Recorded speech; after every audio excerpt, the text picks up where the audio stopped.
This video gives you a breakdown and ranking of every NBA team's best small forward, at a position that requires you to score on and defend in some cases the best players we've ever witnessed. This ranking's based off each three-man's production on both ends of the floor.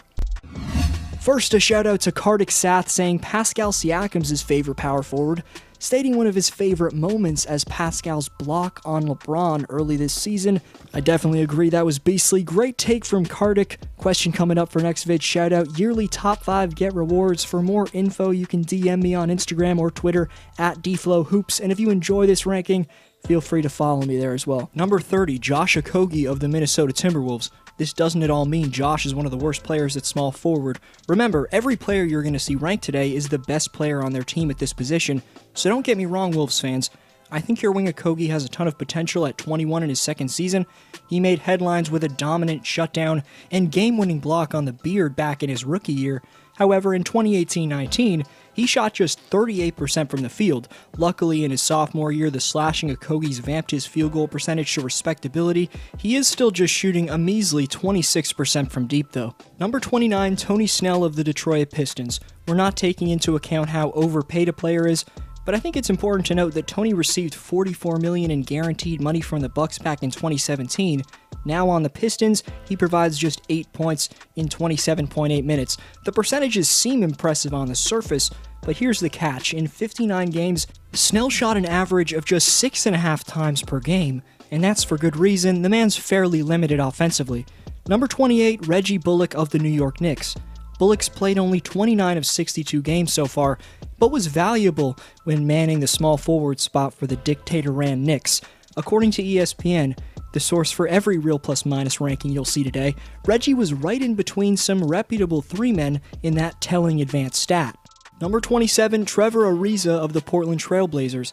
It didn't seem like long ago when Trevor Ariza was one of the best 3-and-D players across the NBA, with the Washington Wizards and then the Houston Rockets in his prime. That day's come and gone, but the 34-year-old can still get it done at a pretty damn solid clip.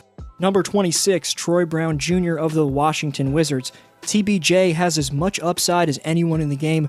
2018's 15th pick at 6'6", was showing off his shifty handles and beastly athleticism in his second pro season. Troy was getting better with every game of experience he had, just getting more and more comfortable as a young player in this league. The 20-year-old can be as good as he wants. Number 25, Otto Porter Jr. of the Chicago Bulls. The second of 4 juniors ranked today, Otto was just coming back from a left foot injury, which kept him out 51 consecutive games. Porter Jr. is a nice pull-up shooter from distance when he's on, but struggles with his consistency and to stay healthy. My concern for the 26-year-old 8-year vet is that it's the third time in a year and a half where he sustained injuries to that same left foot. That could bother and diminish his athleticism in the future, therefore his value. Number 24, DeAndre Hunter of the Atlanta Hawks. Here's Quavo's reaction to the rook DeAndre Hunter's defense. Yes, sir, good D. That's good D right there. As I mentioned with John Collins in my power forward rankings, I believe Atlanta with John plus a pick-and-roll combination of Trae Young and Capella will ultimately be a top seed out east, and the 22-year-old future star in my opinion, Hunter, having played in 63 of 67 games for 32 minutes each night, brings durability, defensive prominence, plus fundamentally sound distance shooting on offense. So DeAndre Hunter is another reason I'm intrigued about the Hawks' future. Number 23, Cedi Osman of the Cleveland Cavaliers. In his third season from Turkey, the rising Cedi Osman's got a seriously polished and dangerous creating ability off the bounce, and he's got some serious range from distance as he's shooting a career-high 38.3% from deep. Osman's still 25 years old. He had a ton of pressure replacing LeBron as the main three-man early on.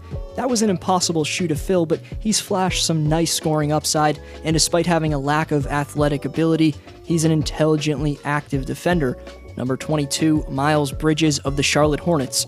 What a magnificent but overlooked step in the right direction it's been in 2019-20 for the explosive sophomore Miles. The MVP of the Rising Stars game has significantly vamped his scoring from his first year, and in North Carolina is growing into one of the more well-rounded young athletes in basketball. Number 21, Eric Gordon of the Houston Rockets. Off year shooting the ball in 2019-20 to say the least for Flash Gordon. I'm not just going to forget how EG showed up efficiently in last year's playoffs though. In those playoffs, he put up 18 per game, a field goal percentage and 3-point percentage, of 45 and 40, plus a block per night in 11 games. For that reason, he ranks over some impressive potential stars in a few years in Bridges and Hunter, but the 37% shooting doesn't do Eric any favors. Number 20, Harrison Barnes of the Sacramento Kings. Maybe not the perimeter stopper or springy dunker he was in his younger days, Barnes is now a valued leader for his young Sacramento King teammates and still puts up an efficient 15 points. Number 19, Kelly Oubre Jr. of the Phoenix Suns. You could be surprised someone who's had so many posters and such a breakout offensive season as he did this year ranks just 19th. Well, I've been shocked and damn impressed with how Kelly's offense has come to life in Phoenix. He's the 94th ranked player in defensive real plus minus at small forward. He's got to be more fundamentally sound defensively if he wants to rank higher at this position. Number 18, Will Barton of the Denver Nuggets. Paired with being a crafty playmaker, having pull-up ability and elusive springy finishing at the basket, Barton's also laterally quick guarding the perimeter. Will gives Denver a little bit of absolutely everything. He's not the lengthiest of defenders, but his energy gives him a steal per game. Number 17, OG Anunoby of the Toronto Raptors. All the talk at small forward for Toronto's been about Rondé Hollis-Jefferson, who's been exceptional and would probably rank around this area if he was the best at his position on his team, but Anunoby racks up 10 more minutes than him, has played 10 more games than Rondé, and at 22, OG's already one of the most feared wing stoppers across the entire NBA, while taking 3.5 threes per game on offense and draining a nice 38.1% of his shots from distance. And when this man has nights like the one you're seeing against the Nuggets on March 1st, when he had 32 points and 7 steals, he flashes elite two-way potential, but OG's got to be more consistent to rank higher. Number 16, Joe Harris of the Brooklyn Nets. Given where he's most dangerous from, for Harris to have maintained the percentages that he averages is pretty stunning. Baiting defenders with his elite three-point stroke, Joe's ability to attack the rim off the bounce has drastically improved this year. Other than Spencer Dinwiddie, he's been the main reason Brooklyn's been in the 7th seed. Following up a league-leading three-point percentage tally in 2018-19 was going to be tough, but if you're a GM in the modern NBA in need of an elite shooter to elusively use pin downs to perfection, deep-range dagger artist Joe Harris could be the top option of any player behind the arc league-wide. Number 15, Tim Hardaway Jr. of the Dallas Mavericks. Shot-creating artist and a tough guy to handle when he's attacking the rim, Tim's shown off his nasty deep-range both catch-and-shoot and pull-up ability all season. On the best team he's ever been with, Hardaway Jr.'s averaged career highs in field goal and three-point percentage, coming through in big-time fashion in the Big D. Number 14, Royce O'Neal of the Utah Jazz. While casuals are going to forget about his value because he only dropped 6 points in 29 minutes, O'Neal's a top 3 to 5 defender mentioned in this video, as his quickness, awareness, and physicality place Royce third in defensive real plus minus at small forward, right behind Kawhi and LeBron. He picks his spots fluently on offense, but for the 29 minutes he's out there for, you can bet this man's giving Utah relentless activity, helping to legitimize the 4th-seeded Jazz defense. Number 13, Aaron Gordon of the Orlando Magic. He's had to move to the power forward with Isaac's injury, but a full-strength Magic squad features AG at the 3, and the rebounding and athletic prowess puts Aaron among some of the top two-way contributors at the 3 or 4. Along with the overwhelming board getting he brings to the table, I love the 4 assists he gives the Magic. But switch ends, and you'll see Gordon as an extremely sound defender, both on the perimeter and at the rim, which is where he's most valuable in my opinion. Number 12, Andrew Wiggins of the Golden State Warriors. Simply because he didn't live up to number 1 pick expectations, I think Andrew Wiggins has become the most disrespected player in basketball. Being a number 1 or even number 2 option isn't for everyone. Andrew's had bad luck being forced into that position. Given the Splash Brothers are going to operate in those roles for the Dubs, Wiggins could make the Warriors a real problem again in the 2020-21 campaign. Andrews averaged over a steal and a block this year, and finally the right opportunities came about for him. He's valuable both with his lengthy athletic defense and versatile scoring. Number 11, TJ Warren of the Indiana Pacers. You're about to see who's number 1 in field goal percentage at small forward, but second is TJ Warren, who's leading a team in scoring that was competing for home court advantage in the first round. He's also a pesky big defender that put up over a steal per game, so an incredible pickup last offseason from Larry Bird. Number 10, Brandon Clark of the Memphis Grizzlies. Meet the most valuable player you've probably never heard of, and the overlooked rookie in Memphis behind a lot of their stunning 2020 success. The 21st pick in last year's draft, Brandon Clarke's proving to be a complete steal for the Grizzlies, ranking 8th in real plus-minus at his position. As a rookie, Clarke also led all small forwards in field goal percentage. His finishing off boards, post-ups, or pick and rolls led to a mesmerizing 62.5% clip. Also, Brandon shoots only about a 3 per game, yet makes an impressive 40% of those shots. Memphis has a potential beast at the 3/4 spot for this decade in Brandon Clarke. Number 9, Gordon Hayward of the Boston Celtics. 2019-20 has been maybe the most dominant version of Gordon us fans have ever witnessed, quite possibly the best. You could give me an argument for why his play on the top-seeded Celts, after the tumultuous circumstances he dealt with in the 2 seasons prior, is the NBA's best storyline. Number 8, Shai Gilgeous-Alexander of the Oklahoma City Thunder. A two-way prodigy, Shai can get to his hot spots easily with saucy dribble combinations that freeze his opponents. From there, Shai's long 6'11" wingspan gets him whatever he desires at the rim.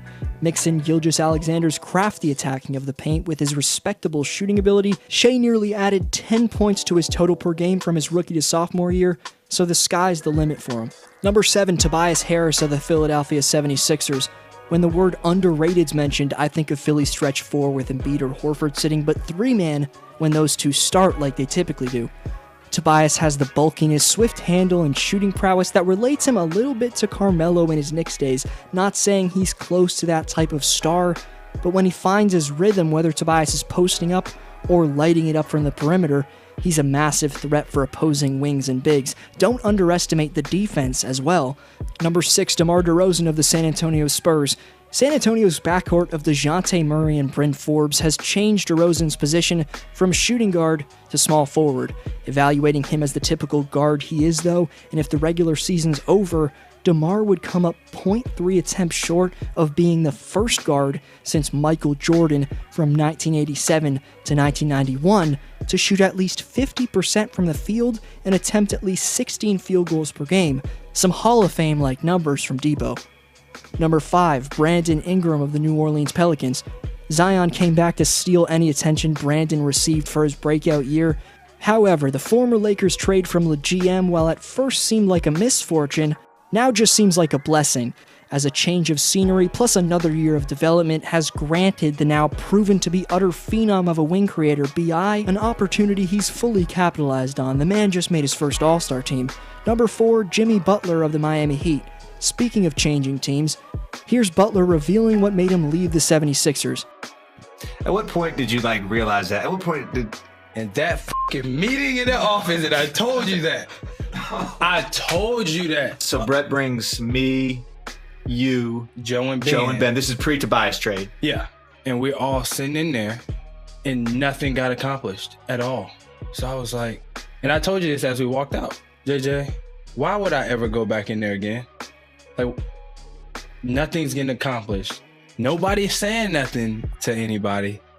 And we just sitting in here watching film, and you can literally hear the thing just clicking. We all just looking around. Some fine storytelling from Jimmy, I must say, but with more vocal, tougher players on his new Heat team, from Goran Dragic to a veteran like rookie and Kendrick Nunn, to the breakout Bam Adebayo or wing sniper Duncan Robinson, Jimmy seemed to have made more than the right move in free agency. Number 3, Chris Middleton of the Milwaukee Bucks. Adetokounmpo's steadily elite second fiddle averaged nearly 25 after the All-Star break, and I just called Joe Harris best spot-up shooter in the game. But with the iconic Chef Curry, who's changed the game so drastically, injured, I'd argue Middleton could be the best of not just anyone at small forward creating off the bounce and letting it fly from three-point range, but at least this season, any player league-wide at doing that. Number 2, Kawhi Leonard of the LA Clippers. Based off Kawhi's continued mauling of the NBA after a postseason that'll live on for eternity, you could pitch me an argument for why the Claw's still number 1 in the world. If you're interpreting me ranking him as second because he's dropped off, that isn't the case. Fact is that the Charles Barkley dubbed cyborg Kawhi Leonard is a top 3 to 5 all-time great wing defender, and his utter shot-creating mastery is still at its 2019 playoff level. Even though he was hurting all playoffs long in 2019, he put the 6 on his back, and the load management he gets flack for this year is overblown, I think. He tortured his body in that postseason, many forget that. But what the all-time great never gets credited for because he's thought of as a quiet guy is his leadership by example, which makes W's for any team he plays for easy to come by. He's one of the greatest players of all time, and he's only 28 years old in the heart of his prime. Number 1, LeBron James of the LA Lakers. I'm sorry, Clippers/Kawhi fans, I promise this isn't me being a salty Toronto native over the fact that Kawhi left us. Are you sure about that? What I'm sure about is that King James has regained the throne in 2019-20. In his last matchup with Kawhi, the King not only scored on the best perimeter defender in basketball several times, but made him look silly. Bron's revamped defense with another superstar next to him has made him shockingly, at 35 years old, look like the best player in the world again. From the beastly playmaking to the overwhelming drives we're seeing, this is an utter basketball genius and a physical specimen. You can place that crown on his head and leave it there for the foreseeable future as far as I'm concerned. LBJ deserves his respect as the greatest on the planet, hopefully entering another playoff run if we get basketball this year. If you enjoyed for NBA stories, team rankings, and top 10s, be sure to subscribe so you don't miss anything, and make sure you check out my power forward and center rankings. More content on the way that, trust me, you can't miss, so stay tuned, y'all. This was D-Flow. I'll see you next video.